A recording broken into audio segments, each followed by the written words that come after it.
l'entreprise nationale des hydrocarbures Sonatrach est parvenue à un accord à l'amiable avec les groupes américains Anadarko Algeria Company et Maersk Oil Algérie, Danemark, dans leur litige sur une taxe que devraient payer ces deux groupes à l'Algérie. L'information vient d'être communiquée par Sonatrach. Une fois approuvé par les autorités compétentes, l'accord aura pour effet de mettre un terme définitif aux arbitrages qui ont été introduits par ces deux compagnies aux fins de contester le prélèvement de la taxe sur les profits exceptionnels, TPE, introduite en 2006 par l'Algérie en modifiant la loi de 2005 relative aux hydrocarbures, précise le groupe pétrolier algérien. Cet accord a été conclu sur la base de concessions réciproques des parties et sans préjudice de leurs positions respectives dans les arbitrages, a ajouté la même source, qui n'a fourni aucun détail sur les conditions financières de cet arrangement. Selon Sonatrach, les parties sont convenues de modifier certaines dispositions du contrat, notamment le mécanisme de partage de production, qui comprend l'engagement des partenaires de Sonatrach de payer la TPE conformément à la réglementation en vigueur.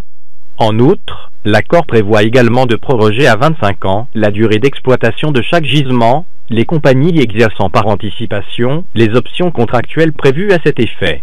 L'on apprend qu'Anadarko a chiffré à 4,4 milliards de dollars les compensations que le groupe américain obtiendra de l'Algérie sous forme de livraison de quantités supplémentaires de pétrole et de révision de l'accord sur le partage de production et le pourcentage de la TPE.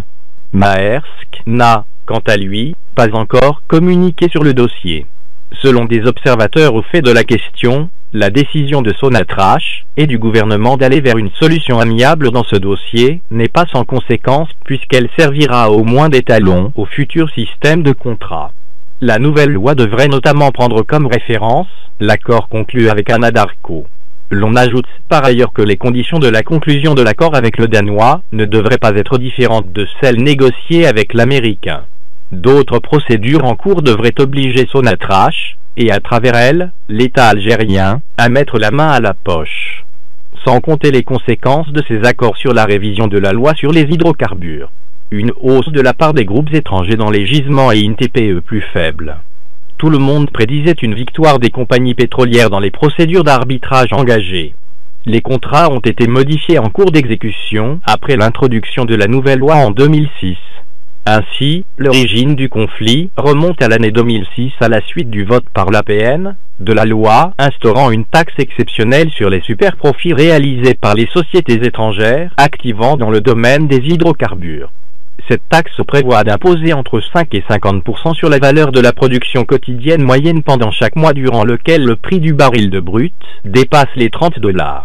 Depuis cette date, les deux sociétés, associées dans l'exploitation de gisements d'hydrocarbures dans le sud algérien, ont été en désaccord sur le paiement de la taxe sur les superprofits.